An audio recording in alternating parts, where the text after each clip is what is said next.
बच्चे जो होते हैं वो बेहद चंचल होते हैं, लेकिन अगर वो चंचलता ज़रूरत से ज़्यादा हो या फिर बिहेवियर में कुछ असामान्य हो तो ये मेंटल हेल्थ इशू हो सकता है। एडीएचडी एक ऐसी ही समस्या है और आज हम इसी पर चर्चा करने वाले हैं, जिसके लिए हमारे साथ खास एक्सपर्ट्स मौजूद हैं। Doctor Rajesh Sagar, professor department of psychiatry, AIIMS Delhi से। और साथ ही अगर हम मानसिक सेहत की बात करें तो स्कूल किस तरह से विद्यार्थियों को सहयोग देता है मेंटल हेल्थ के लिए, इस पर बातचीत के लिए हमारे साथ हैं सीमा बजाज मैम। नमस्कार ma'am, head of Remal public school Rohini से। Thank you sir. तो एडीएचडी क्या है, इस पर हम बातचीत करेंगे। आपके जीवन में कहीं ना कहीं आपने किसी ना किसी से ऐसा संपर्क किया होगा, ऐसा कोई ना कोई इंसान आपको मिला होगा जिसको देखकर आपको लगा होगा कि शायद एडीएचडी या कुछ मानसिक इशू इनको है। तो आपसे अब अपने व्यूअर्स के लिए हम थोड़ा अच्छे से समझना चाहेंगे कि किस तरीके की मेंटल कंडीशन है जिसको हम एडीएचडी कहते हैं। बहुत अच्छी बात है कि आप चर्चा कर रहे हैं एडीएचडी के बारे में, और क्योंकि इसके बारे में इतनी चर्चा होती नहीं है जी। और हम अक्सर जब मानसिक स्वास्थ्य की बात करते हैं, स्ट्रेस की बात करते हैं, डिप्रेशन की बात करते हैं, एंजाइटी की बात करते हैं, बट एडीएचडी के बारे में नहीं करते। बहुत ख़ास बात यह है, बच्चों में अगर समस्या होती है, दो तरह की कॉमन प्रॉब्लम्स हैं जो हमारी क्लिनिक में है, जो आते हैं बच्चे। एक होती है पढ़ाई से रिलेटेड कि मेरा बच्चा कम पढ़ रहा है, मेरा बच्चा जो है पढ़ाई में नंबर कम आ रहे हैं। दूसरी जो समस्या होती है बिहेवियरल प्रॉब्लम्स की। अब ADHD जो एक समस्या है is one of the commonest behavioural problem. और बड़ी इम्पॉर्टेंट बात है कि इसका अफेक्ट जो है पढ़ाई से भी होता है। तो इसीलिए इसको समझना बहुत ज़रूरी है। और बहुत इम्पॉर्टेंट बात यह है कि अगर हम इसको आइडेंटिफाई जल्दी कर लेते हैं, ट्रीट करते हैं, तो इसका पूरा ट्रीटमेंट संभव भी है। अच्छा। ये एक ऐसी बीमारी है जिसका ट्रीटमेंट अवेलेबल है, पूरी तरह से अवेलेबल है। और एक और बात बहुत समझना बहुत ज़रूरी है कि अगर ADHD का ट्रीटमेंट नहीं किया तो उसके कॉन्सिक्वेंस बहुत भयानक हो सकते हैं। जैसे उदाहरण के तौर पे पढ़ाई, क्योंकि कंसंट्रेशन नहीं है, सिम्टम्स के बारे में और चर्चा कर सकते हैं, थोड़ा आपने बताया है कि उसकी वजह से क्या होता है कि तो पढ़ाई जो है वो नंबर कम आते हैं, पढ़ाई पीछे हो जाता है बच्चा, स्कूल रिलेटेड जो एक्टिविटी हैं वो नहीं कर पाते हैं, और जो मोस्ट इम्पॉर्टेंट है पीयर रिलेशन नहीं बन पाती, क्योंकि जो बच्चा हाइपर एक्टिव है तो उसको बाकी लोग भी दोस्त नहीं बनाना चाहेंगे, उससे दूर रहेंगे। तो ये सब चीज़ों की वजह से कभी कभी बच्चे में एक हीन भावना भी आ जाती है, सेल्फ एस्टीम लो हो जाता है। तो जो इसके कॉन्सिक्वेंस है बहुत ही इम्पॉर्टेंट है इसको समझना, जो कि प्रिवेंटेबल है, जो कि ट्रीटेबल है। जी, और इसलिए क्योंकि डॉक्टर सागर ने स्कूल का जिक्र किया है, पढ़ाई का जिक्र किया है, मैं सीमा मैम आपके पास आता हूँ। जब भी कोई विद्यार्थी स्कूल आता है तो स्कूल हमें पढ़ाई तो कराता है, लेकिन क्या स्कूल उनकी मानसिक सेहत को लेकर भी सजग रहता है, उन्हें सहयोग करता है? बिल्कुल sir. The education system, I congratulate the national education policy, and before that also that now we have the inclusive education system. So मुझे ऐसा लगता है कि जब हम inclusive education system पे जा रहे हैं और हमारी जो education policy कह रही है कि हमें we have to see each child as a unique child, तो ये भी uniqueness में ही आई बात। हमें इनके साथ we don't have to treat them as a different children. We have to treat them as a common child, a unique child, but हमारा उसके साथ एक human touch is very important. And when I talk of the human touch, at that time I personally feel is that being an educationist, इन बच्चों के साथ मुझे इनको ये तो महसूस कराना है that you are not different from others. To me you are also equal and I am looking at you with the same eyes. But yes, you are getting certain important treatment from my side, which is a kind of a reward maybe I am giving to you and to other children also. तो doctor सागर, अगर कोई student है, उसे ADHD है, और आप कह रहे हैं वो छोटी उम्र में यानी 4th class, 5th class, 6th class student को भी हो सकता है, आप स्कूल का रोल किस तरह से देखते हैं?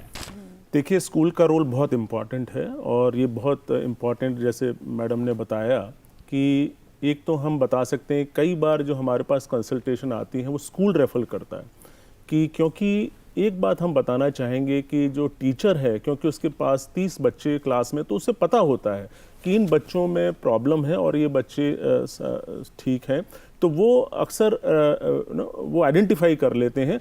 कभी कभी पेरेंट जो है उन्हें लगता है नहीं मेरा बच्चा ठीक है, उसे प्रॉब्लम नहीं है, क्योंकि इमोशनली हम डील करते हैं। लेकिन जब टीचर जो संवाद करते हैं पेरेंट से, तब उन्हें लगता है कि नहीं मुझे कंसल्टेशन की ज़रूरत है।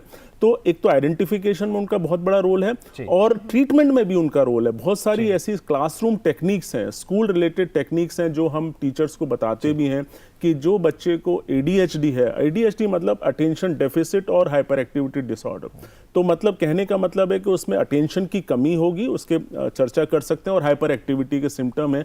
तो हम ये कहते हैं कि बच्चे को सामने की चेयर में रखें, आसपास जो है विंडो के पास ना बिठाएं, क्योंकि डिस्ट्रैक्टिबिलिटी होती है।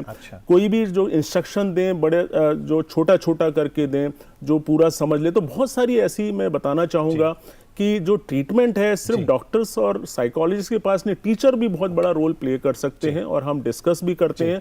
और बहुत सारी वर्ल्ड ओवर जो है classroom technique, school related activities हैं जहां पे बच्चे को पूरी तरह से ठीक किया जा सकता है। डॉक्टर, यहाँ आपने हाइपर एक्टिविटी की बात की, तो वो हाइपर एक्टिव अगर उसको हम सरल भाषा में समझना चाहें तो असल में क्या है, किस बच्चे को हम कहेंगे कि ये हाइपर एक्टिव? बहुत अच्छी बात। देखिए ऐसा है कि जो इसका जो सिम्टम है, अगर हम दो तरह से डिवाइड होते हैं। एक होता है जो क्लस्टर सिम्टम है 6 महीने से ज़्यादा है, जहाँ पे एक तो पुअर अटेंशन है। पुअर अटेंशन का मतलब है कोई काम में ध्यान नहीं देना, चीज़ों को भूल जाना, जो भी काम जो क्लास वर्क है अधूरा थोड़ा शुरू करना फिर उसको बंद कर देना। तो ये अक्सर ये कंप्लेंट होती है कि इसका जो क्लास वर्क है वो अधूरा रह जाता है, रबड़ पेंसिल ये भूल जाता है, कोई काम को ऑर्गेनाइज नहीं करना, खाना खाने वक्त भी ऑर्गेनाइज नहीं होना, बिखेर देना चीज़ों को। तो ये बहुत सारे ऐसे सिम्टम्स हैं जो पुअर अटेंशन के सिम्टम्स होते हैं। फिर हाइपर एक्टिविटी का मतलब है कि ओवर एक्टिव, मतलब एक जगह टिक के नहीं बैठना, रेस्टलेस रहना, फिजिटी होना, क्लास में बार बार बाहर जाना, जैसे बाथरूम जाना है, एक जगह दूसरे बेंच पे चले जाना, दूसरों को तंग करना, अकेले बैठकर क्वाइटली लेजर एक्टिविटी नहीं करना। तो ये सारे जो और अक्सर जो पेरेंट्स कंप्लेन करते हैं, जैसे मॉल गए, मार्केट गए तो दौड़ के कहीं चले जाना। और ये भी बताना बहुत ज़रूरी है जो मैंने नहीं बताया कि बहुत सारे जो एक्सीडेंट्स होते हैं, क्योंकि जो व्यक्ति जो ADHD है क्योंकि 20 से 30% वो अडल्ट में भी आ जाता है। अब उसमें जो ड्राइविंग वगैरह जो करते हैं और एक्सीडेंट का भी लिंक देखा गया है कि पुअर अटेंशन और कंसंट्रेशन से भी और उससे भी एक्सीडेंट के दर बढ़ जाते हैं। जी, लेकिन मैं आपसे जानना चाहूँगा, स्कूल के अथॉरिटीज़ को पता कैसे लगता है कि किसी विद्यार्थी को ADHD है? क्या पेरेंट टीचर मीटिंग में मार्क्स सब्जेक्ट्स के अलावा इन विषयों पे बात होती है? पेरेंट खुद बताते हैं? कोई आपको कौन बताता है स्कूल को कि ये मानसिक परेशानी हो सकती है विद्यार्थी को? सर, जब हम स्कूल में बात करते हैं तो assessment should not be taken as a threat. मतलब रिजल्ट आया, वो हमारे ज़माने का टाइम था जब आते थे कि पेरेंट हम अपनी रिपोर्ट कार्ड नीचे लगाया करते थे। It should not be taken as a threat. Now when we are doing the assessment we are working upon the holistic approach of a child. हम होलिस्टिक प्रोग्रेस कार्ड बनाना चाह रहे हैं जिसमें हम कॉग्निटिव को देख रहे हैं लेकिन उसके साथ हम उसकी पेस को बनाते हैं। तो मेरे अपने स्कूल में तो अगर आप गए तो आई से the report, it is not a report card, it's not, I am not reporting anything, I am talking of the progress of the child. तो मैं वहाँ पर उसकी सोशल कंडक्ट की बात करती हूँ and I am not talking of only one child, we are talking for every child. तो वहाँ से अपने आप ही कंपैरिजन आना शुरू हो जाता है। But comparison I don't make for anyone, I only tell the parent that मैंने यहाँ से, बच्चा यहाँ बैठ रहा था, अभी बैठा नहीं पर कोशिश की, तो मैंने छोटे छोटे काम देने शुरू कर दिए। सो मैं अपनी कार्ड में ये लिखती हूँ that the child is able to sit for 10 minutes now, the next term when it comes for 15 minutes. फिर उसके बाद हम एक ग्राउंड रूल्स बनाते हैं स्कूल के अंदर, ग्राउंड रूल्स, और ये सब मैं parameters in the when we are going on with the PTM हम पेरेंट को बताते हैं, see this is the ground rules are there on the board. हमने एक चार्ट बनाया हुआ है और हर बच्चे के साथ हमने उसने बताया ये ग्राउंड रूल बनाओ। तो छोटे छोटे रूल्स जो हमने बनाए उसको भी हमने अपना स्टेक होल्डर बना लिया। तो वो रूल्स छोटे बन गए, वो फॉलो करने की कोशिश करेगा, उसकी डिस्ट्रैक्शन ना हो तो हमने उसको कुछ ऐसे रोल्स देने शुरू कर देते हैं जो उसकी पसंद के होते हैं। फॉर एग्जाम्पल, अगर मुझे लगता है कि म्यूजिक रूम में वो जाता और जोर जोर से ड्रम बजाना शुरू कर देता है, know what will be that in the orchestra I will take is this, I will consider this as a strength, not as a weakness. तो उसको ये लगेगा मैं अलग तो नहीं हूं, मैंने ड्रम बजाना शुरू कर दिया। अब दूसरा जो भाग दौड़ रहा होता है, so what I will do during the school function और in the during the transition periods in the school, मैं उसको वॉलंटियर बना दूंगी या प्रीफेक्टोरियल बोर्ड में डाल दूंगी that you are meant for the discipline. So this is the way we do in the school. काफ़ी चैलेंजिंग है ये टीचर्स और पेरेंट्स दोनों के लिए। सर, क्या मेडिटेशन इसमें हेल्पफुल हो सकता है एक स्टूडेंट के लिए, एक छोटे बच्चे के लिए? हाँ, बिल्कुल। देखिए मेडिटेशन को समझें, वो क्या है, ध्यान लगाना। अब उसमें क्या होता है ADHD में, जैसे पुअर अटेंशन मतलब ध्यान की कमी होती है, जैसे डिस्कस कर रहे हैं। तो अगर आप ध्यान लगाएंगे तो ऑब्वियसली मतलब उसका अटेंशन उसका बढ़ेगा और उसका ध्यान और जितना, तो मेडिटेशन का रोल हो सकता है। परंतु कभी कभी क्या होता है, क्योंकि आपके अटेंशन पुअर है तो ध्यान लगाने में दिक्कत आती है शुरू में। तो अगर ऐसा है तो एफर्ट्स करते रहें, लेकिन डेफिनेटली इसका भी रोल है। और भी जो इसका जो इम्पॉर्टेंट रोल है, जैसे मैंने बताया पहले कि इसका ट्रीटमेंट है, अवेलेबल ट्रीटमेंट है, evidence based all over the world, जो हमारे देश में भी है। मेडिकल ट्रीटमेंट है, दवा का बहुत ही परफेक्ट ट्रीटमेंट है, और उसके अलावा बहुत सारा साइकोलॉजिकल ट्रीटमेंट भी है, जिसमें पेरेंट मैनेजमेंट ट्रेनिंग है, बिहेवियर थेरेपी है, और स्कूल रिलेटेड एक्टिविटीज़ हैं, और फिजिकल एक्टिविटी है। हम ये कहते हैं बच्चे को जो है उसको एक्टिविटी में रखिए आप, कुछ ना कुछ घर में गार्डनिंग है, उसको खाली ना रहने दीजिए, क्योंकि बच्चे का अगर वो एक्टिव है तो one should take as a strength also at time. बिल्कुल सही कहा। और उसको उसी तरह से उसको हैंडल करना चाहिए, और ये भी मानना चाहिए हर बच्चा यूनिक है, किसमें एक्टिविटी ज्यादा है, किसमें कम है। लेकिन अगर वो ज्यादा हो जाती है तो उसको ट्रीट करना जरूरी है। बिल्कुल। इसका मतलब अगर कोई भी मानसिक परेशानी हो, चाहे ADHD हो या कोई और, बहुत ज़रूरी है कि संवाद करें और स्टिग्मा ना महसूस करें। आप डॉक्टर से बातचीत भी करें। और जहाँ तक सॉल्यूशंस की बात है, हमारे पास 2-3 मिनट शेष हैं। आपको क्या लगता है सॉल्यूशंस में और क्या कर सकते हैं हम? सो एज यू सेड कि मैम ने कहा कि मेडिटेशन, ऑलरेडी ये बच्चा हाइपर एक्टिव है जैसे सर ने कहा, और अटेंशन डिफिशिएंट है, तो शायद मेडिटेशन हमें उतना सक्सेसफुल, जैसे सर ने भी कहा, डॉक्टर साहब ने कहा कि नहीं उतना हेल्पफुल होगा।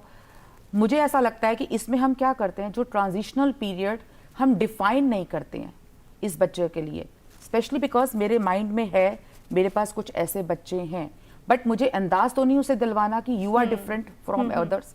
तो मैं हम लोग क्या करते हैं स्कूल में, एनी टाइम रैंडमली क्लास चल रही है, अब ये बच्चा क्योंकि दौड़ रहा है, कहीं भाग रहा है, कुछ कर रहा होता है, तो everyone for a while let's stand on our chair, on our seat, and let's do one physical activity. So everyone in the school is doing that. I am also standing on my seat and I am also doing certain physical activity, bending down, bending low. तो ये क्या हुआ, उसकी energy को मैंने वहीं से, जो उसकी अर्ज है, मैंने उसको चैनलाइज कर, बिल्कुल एनर्जी चैनलाइज करने की ये भी एक टेक्निक है। इस समय स्काइप के माध्यम से हमारे साथ हैं योग वैज्ञानिक Atul Vyas ji. Atul ji, good morning. TD morning show में आपका स्वागत है। नमस्कार। आज हम बातचीत कर रहे हैं बच्चों की मानसिक सेहत पर खास तौर पर, तो आप क्या बताएंगे, योग में क्या सॉल्यूशंस हैं खास तौर पर स्कूली विद्यार्थी के लिए? ये बहुत इंपॉर्टेंट इंटरवेंशन मैं बता रहा हूं, और ये ADHD जो है ये actually worst form of anxiety है।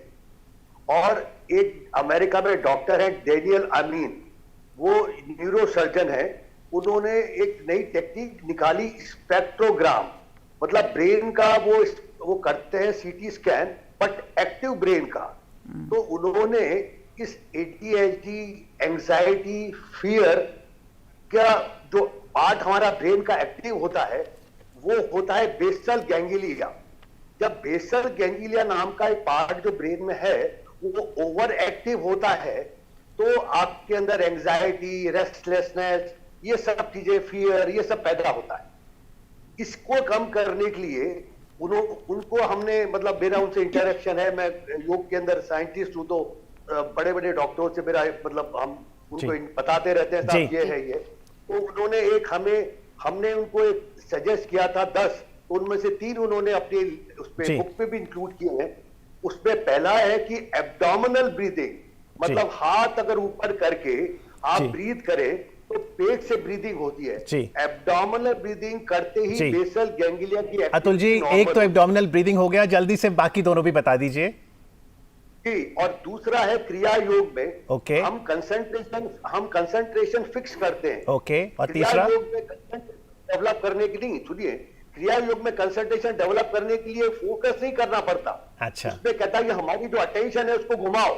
मतलब मान लीजिए कोई सामने चक्कर है, एक बॉल को घुमा रहे हो आप एक सर्किल में, तो उसको बोले इसको देखो, उसको घूमते घूमते वो देखेगा तो धीरे धीरे उसका कंसंट्रेशन ऑटोमेटिकली एफर्टलेसली डेवलप होता है। ये एक क्रिया योग की नई जी टेक्निक है। अतुल जी, थैंक यू आपका। और आप जो बता रहे हैं वो बहुत इंटरेस्टिंग है।